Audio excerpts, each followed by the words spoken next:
Good evening and welcome to Healing the Divide, produced by Methodology Books. Today, Wyatt, Cooper, and Arthur discuss the subject of America First, the rallying cry that is being used to enrage and mobilize our friends, family members, and neighbors against each other. We've seen how many are saying America First, but none of them are putting America first. At least not the United States of America. And it's important that we go into this episode remembering that the person most responsible for the high-profile use of this term is the one who applies it the least. Donald Trump. Hey, I'm Lucas. Sorry, Madeline. Cooper said he couldn't make it and asked me to cover this episode. Okay, Lucas. I'm glad you could join us. We assembled here today are issuing a new decree to be heard in every city, in every foreign capital, and in every hall of power. From this day forward, a new vision will govern our land. From this day forward, it's going to be only America first. America first. America First. This is a rallying cry for many American citizens. My name is Arthur and I'm part of the Healing the Divide team here at Methodology Press. Produced by Methodology Books. We don't bludgeon you with endless doses of the news. Our responsibility is the bigger picture. Today we want to address the slogan and rallying cry America First. Before we begin, we would like to ask all of you to remember that many of the people who have come to define themselves as MAGA are our friends, neighbors, and even loved family members. We all used to be able to disagree with each other without being made to feel like enemies to each other. One of the books in our upcoming MAGA series is called America First. Those who say it the most, understand it the least. We want briefly share some points with you that we believe are important to share with our fellow citizens. Please remember, we won't discuss news, stories with you for the sake news or politics. Our responsibility is the bigger picture. I'm Wyatt and I want to first remind us that there are a lot of different groups in these United States of America. The one group not mentioned enough as one are the voters. They've been deliberately divided so much that their real power has been taken from them. You're right, Wyatt. Each person has their own set of values and beliefs. One man could be against LGBTQ, for example, while having no problem with abortions. The leaders and politicians convince the man that as a real Republican he can't be pro-abortion. He gives up who he really is and begins to fight against legalized abortions, even though he wouldn't want his wife, daughter, sister, or any female family member to be forced to carry the baby of a rapist. On the other hand, there could be a lady who is pro-civil rights and anti-immigration. But this lady, in the name of being a Democrat, might pretend to be okay with the current immigration situation. Methodology Books will be launching the new book called America First. Those who say it most understand it the least.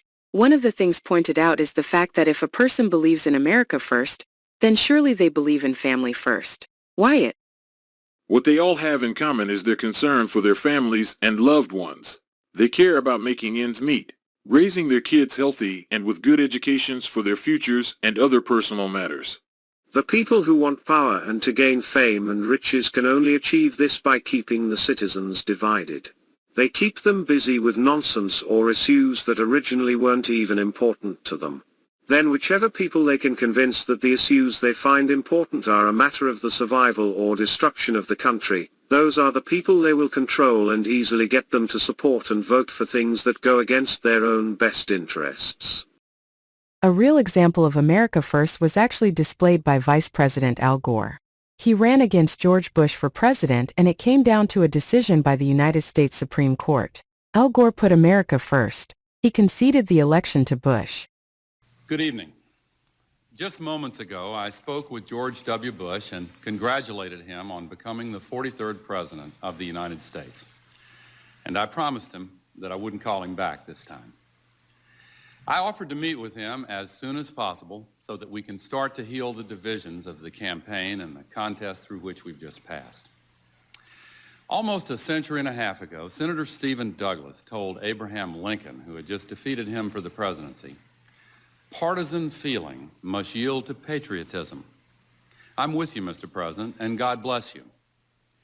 Well, in that same spirit, I say to President-elect Bush that what remains of partisan rancor must now be put aside, and may God bless his stewardship of this country.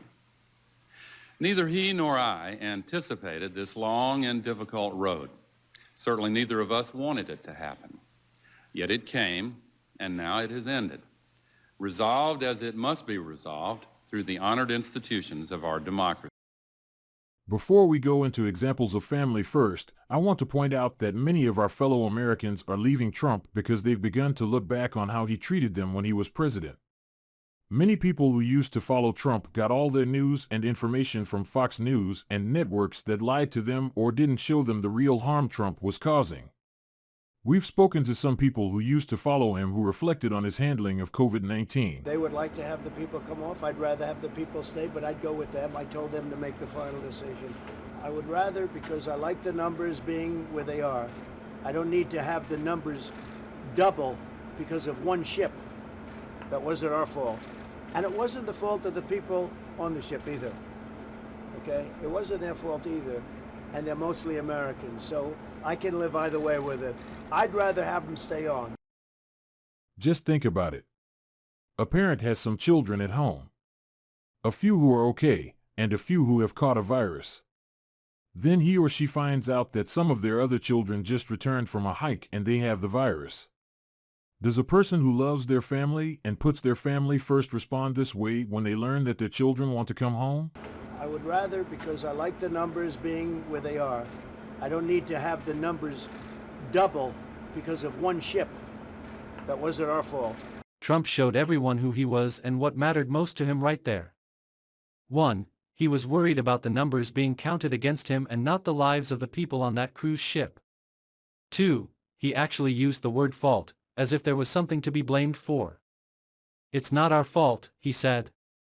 That's Trump speak for, it's not my fault. He was more concerned with saving face and getting re-elected than the health of the people on the ship. 3. With all of his divisive rhetoric, he slipped an acknowledgement that most people on the ship were American, but did the possibility that many of them might be Republican mean anything to him? So, it wasn't America first. Every time this man has been faced with a choice, it has always been, and will always be Donald Trump first. He said numbers doubled because of one ship. Can you imagine what it must have been like for the people on that ship? A once-in-100 years pandemic and nobody knows how it will turn out. Everyone was afraid and the president at the time wasn't doing anything other than lying about how serious it was and coming up with stupid ideas for how to combat it. And he looked at those people's plight and compared that to his own political survival, and referred to them as only a ship. He said because of one ship. Here's where that American amnesia kicks in. People seem to have quickly forgotten how truly horrible and scary things were at that time. And they forget, some by choice, that in that moment, the fight against COVID was in the hands of a completely selfish and incompetent ignoramus. Is it not more amazing that American amnesia now has us acting as if Trump doesn't have that horrible record, as well as inciting an insurrection to show us why he shouldn't even be running for any office, let alone the highest in the land? Most definitely, Arthur. But that last part is enough to fill a whole episode. And of course we will. Lucas. Now we turn your attention to another point that has caught the attention of Trump followers. They only know what side they're on in situations like this. We published the book, Florida is Where DeSantis' Presidential Dream Goes to Die, in 2023. In it we discussed the fact that most issues of consequence in this country have been divided between white Americans. There is always the one side that seeks power, racism, and oppression, and those who seek justice, equal rights, and decency for all Americans. What you are witnessing in this video is an example of how far white Americans who promote evil will go.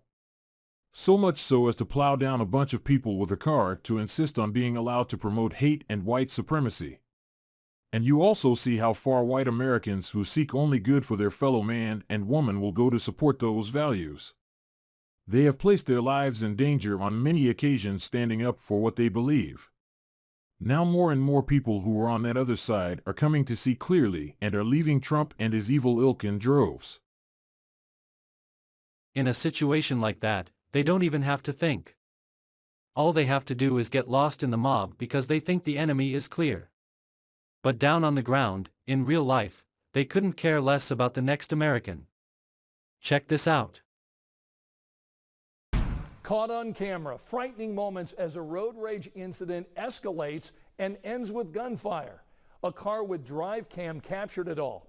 It starts when this car cuts off a red van, and then moments later that red van does the same thing to the car, almost crashing before the two cars come to a stop. Witnesses tell us that's when the driver of the car gets out and starts beating the other driver. After that, gunshots. Police say the driver of that van fired several rounds, hitting the other man in the arm. Another car was hit by bullets while just driving by. Thankfully, everyone is okay. Both of the drivers, though, now face separate criminal charges for their alleged roles in that road rage incident. In situations like this, I don't think they ever stop to ask each other, are you American? Are you a Republican? Are you MAGA? Do you support Trump? Because people can be whatever they want behind a keyboard, they get lost in the personalities they create and no longer have real values in the real world. As we often say, they stand for nothing and stand against whomever or whatever is not them. That's all the time we have for now. Please tune in for our next episode of Healing the Divide, where we'll cover more bigger picture aspects of the America First mantra. Please share this video with Trump supporters you know and on your social media. Also, please hit the like and subscribe buttons if you would like to see more of our coverage. Remember, we won't bring you news or politics for the sake of discussion. Our responsibility is the bigger picture. Good night.